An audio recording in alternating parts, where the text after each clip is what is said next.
श्री स्वामी समर्थ. कधी कधी आपण एखाद्या व्यक्तीवर खूप प्रेम करत असतो, जीवापाड प्रेम करत असतो.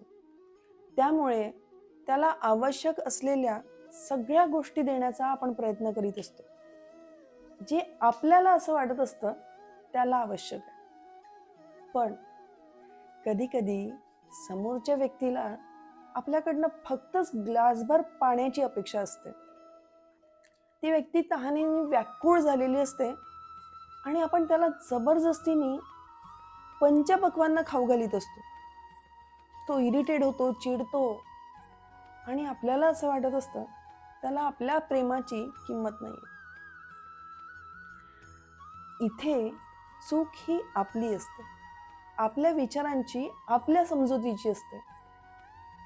समोरच्याला आपल्याकडून काय हवंय यापेक्षा आपल्याला असं वाटतं त्याला जे हवंय ते आपल्याला कळतं. आपल्याच गोष्टींचा आपल्यालाच त्रास व्हायला लागतो, कारण समोरच्यानी त्या अपेक्षा आपल्याकडनं कधी केल्याच नाही जे आपण पूर्ण करायचा प्रयत्न करतो.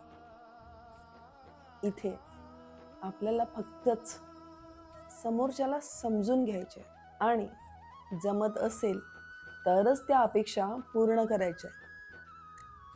उगाचच अट्टहास करून त्या पूर्ण करण्याच्या प्रयत्नात असलेली व्यक्ती, असलेली नाती आपण गमावून बसतो.